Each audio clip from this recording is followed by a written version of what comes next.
ಭಾರತ ದೇಶ ಸಂಪೂರ್ಣ ಗಡಿಭಾಗವನ್ನು ಕಾಯುತ್ತಿರುವುದು ನಮ್ಮ ಅರಸೇನಾ ಪಡೆಗಳು. ದೇಶದ ಆಂತರಿಕ ಸುರಕ್ಷೆ ಕಾಪಾಡುತ್ತಿರುವುದು ನಮ್ಮ ಪ್ಯಾರಾಮಿಲಿಟರಿ. ನಕ್ಸಲರ್ ಹಾಗೂ ಭಯೋತ್ಪಾದನೆ ವಿರುದ್ಧ ಹೋರಾಡುತ್ತಿರುವುದು ನಮ್ಮ ಅರಸೇನಾ ಪಡೆಗಳು. ವಾಘ್ ಬಾರ್ಡರ್ನಂತಹ ಸ್ಥಳಗಳಲ್ಲಿ ಸೇವೆ ಸಲ್ಲಿಸಿ ತಮ್ಮ ತಾಯಿನಾಡಿನಲ್ಲಿ ಜೀವನ ಸಾಗಿಸಲು ಬಂದಾಗ ಇಲ್ಲಿ ಕೇವಲ ಭದ್ರತಾ ಸಿಬ್ಬಂದಿಗಳಾಗಿ ಸೇವೆ ಸಲ್ಲಿಸುವ ಪರಿಸ್ಥಿತಿ ಎದುರಾಗಿದೆ.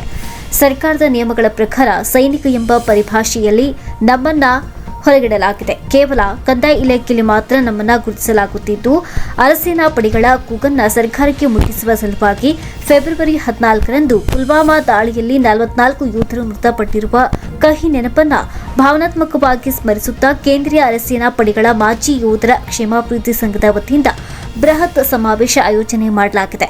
ಈ ಸಮಾವೇಶದಲ್ಲಿ ರಾಜ್ಯದಾದ್ಯಂತ 17,000ಕ್ಕೂ ಹೆಚ್ಚು ಅರಸೇನಾ ಪಡೆಗಳ ಮಾಜಿ ಯೋಧರು ಭಾಗವಹಿಸುವ ನಿರೀಕ್ಷೆ ಇದೆ ಎಂದು ಸಂಘದ ರಾಜ್ಯ ಪ್ರಧಾನ ಕಾರ್ಯದರ್ಶಿ ಅನಂತ ರಾಜಗೋಪಾಲ್ ತಿಳಿಸಿದರು.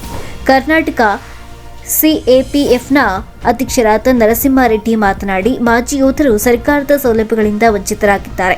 ನಮ್ಮ ಸಂಘದಿಂದ ನೊಂದ ಮಾಜಿ ಯೋಧರ ಧ್ವನಿಯಾಗಿ ಶ್ರಮಿಸಲಿದೆ. ದೇಶ ಕಾಯುವ ಯೋಧನಿಗೆ ಸರ್ಕಾರಿ ಸೌಲಭ್ಯಗಳು ಸಿಗುತ್ತಿರುವುದು ಶೋಚನೀಯ ಸಂಗತಿ. ದೇಶದ ರಕ್ಷಣೆಗಾಗಿ ಜೀವ ಸವಿಯಿರುವ ಯೋಧರು ತಮಗೆ ಸರ್ಕಾರದ ವತಿಯಿಂದ ಸಿಗಬೇಕಾಗಿರುವ ಸೌಲಭ್ಯಗಳಿಗೆ ಪರದಾಡುವ ಪರಿಸ್ಥಿತಿ ಎದುರಾಗಿದೆ. ಈ ಸ್ಥಿತಿ ಬದಲಾಯಿಸಬೇಕೆಂಬುದೇ ನಮ್ಮೆಲ್ಲರ ಆಶಯ. ಹಾಗಾಗಿ ಈ ಬೃಹತ್ ಸಮಾವೇಶದ ಆಯೋಜನೆ ಮಾಡಲಾಗುತ್ತಿದೆ. ರಾಜ್ಯದ ಎಲ್ಲಾ ಜಿಲ್ಲೆಗಳಿಂದ ಮಾಜಿ ಸೈನಿಕರು ಕಾರ್ಯಕ್ರಮಕ್ಕೆ ಆಗಮಿಸುತ್ತಿದ್ದು, ಸುಮಾರು 17,000 ಮಾಜಿ ಯೋಧರು ಭಾಗವಹಿಸುವ ಸಾಧ್ಯತೆ ಇದೆ ಎಂದು ತಿಳಿಸಿದರು. ಸಂಘದ ಕಾರ್ಯಕಾರಿ ಸಮಿತಿ ಅಧ್ಯಕ್ಷ ಕೃಷ್ಣಪ್ಪ ಅವರು ಮಾತನಾಡಿ, 2019ನೇ ಇಸ್ವಿಯ ಫೆಬ್ರವರಿ 14ರಂದು ನಮ್ಮ ದೇಶ ತನ್ನ 44 ವೀರ ಯೋಧರನ್ನ ಕಳೆದುಕೊಂಡಿದ್ದು, ಹುತಾತ್ಮ ಯೋಧರ ನೆನಪಿಗಾಗಿ ಈ ಸಮಾವೇಶ ರೂಪಿಸುತ್ತಿದ್ದು, ರಾಜ್ಯದಾದ್ಯಂತ ಮಾಜಿ ಯೋಧರು ಒಟ್ಟಾಗಲಿದ್ದೇವೆ. ಸರ್ಕಾರಕ್ಕೆ ನಮ್ಮ ಬೇಡಿಕೆಯನ್ನ ತಿಳಿಸಲಿದ್ದೇವೆ. ಮುಂದಿನ ಮಾಧ್ಯಮಗಳ ಸಹಕಾರದೊಂದಿಗೆ ಮಾಜಿ ಯೋಧರ ಪರ ಶ್ರಮಿಸುವ ಕಾರ್ಯ ಸಂಘದ ಕಾರ್ಯಕಾರಿ ಸಮಿತಿ ವತಿಯಿಂದ ನಡೆಯುವುದು ಎಂದು ತಿಳಿಸಿದರು. ಈ ಸಂದರ್ಭದಲ್ಲಿ ಕೇಂದ್ರೀಯ ಅರಸೇನಾ ಪಡೆಗಳ ಮಾಜಿ ಯೋಧರ ಕ್ಷೇಮಾಭಿವೃದ್ಧಿ ಸಂಘದ ಪದಾಧಿಕಾರಿಗಳು, ರಾಜ್ಯದ ಹಲವು ಮಾಜಿ ಸೈನಿಕರು ಉಪಸ್ಥಿತರಿದ್ದರು. ಬ್ಯೂರೋ ರಿಪೋರ್ಟ್ ಶಿವಕುಮಾರ್ ಸ್ವಾಮಿ, ಸಿದ್ಧಿ ಟಿವಿ.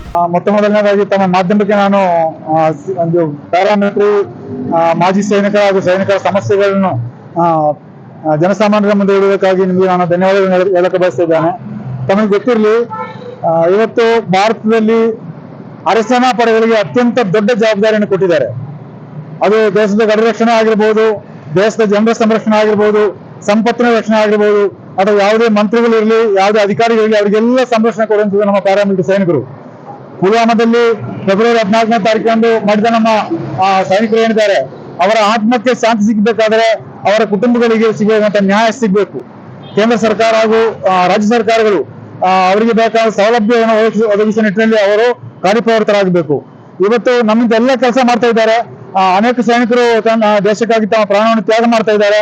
ಆದರೆ ಸೌಲಭ್ಯದ ವಿಷಯದಲ್ಲಿ ಹೇಳುವಾಗ ನಮಗೆ ರಾಜ್ಯ ಸರ್ಕಾರದಿಂದಾಗಲಿ ಅಥವಾ ಕೇಂದ್ರ ಸರ್ಕಾರದಿಂದಾಗಲಿ ಯಾವುದೇ ಸೌಲಭ್ಯಗಳಿಲ್ಲ.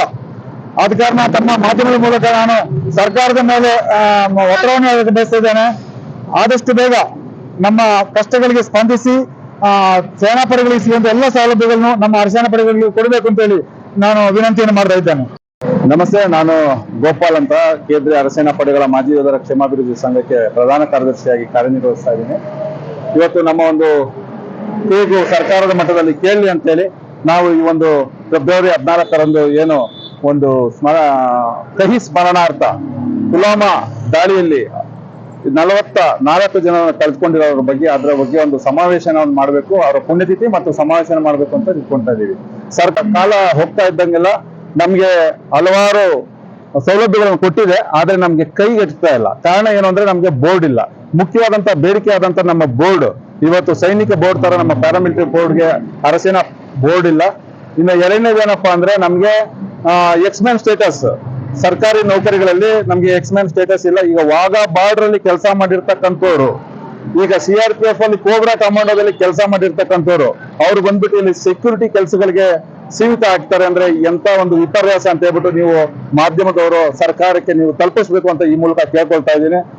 ಅಲ್ಲಿ ಆರ್ಮಿ, ನೇವಿ, ಏರ್ಫೋರ್ಸ್ ಅವ್ರು ಮಾತ್ರ ಯೋಧರು ಅಂತ ಕಾಣ್ತಾ ಇದೆ ಜನಗಳಿಗೆ.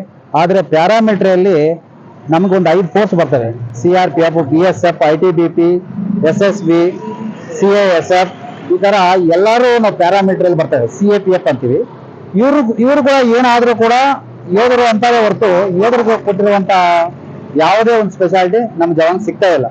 ಅದರ ಪರವಾಗಿ ನಮಗೊಂದು ಸೈನಿಕ್ ಬೋರ್ಡ್ ಹೆಂಗಿದೆ ಅವ್ರಿಗೆ, ಅದೇ ತರ ಅರ್ಧ ಸೈನಿಕ್ ಬೋರ್ಡ್ ಒಂದು ಬೇಕು ಅಂತ ನಾವು ನಮ್ಮ ಸುಮಾರು ಮುಖ್ಯಮಂತ್ರಿಗಳ ಹತ್ರ ಎಲ್ಲ ಕಾಗದ ಮಾಡಿದ್ದೀವಿ. ಅದರ ಪರವಾಗಿ ನಾವು ಅವ್ರನ್ನ ಕರೆಸಿ ಆವತ್ತಿನ ದಿನ ನಾವು ಪಡ್ಕೋಬೇಕು ಅಂತ ನಮ್ಮ ಇಚ್ಛೆ.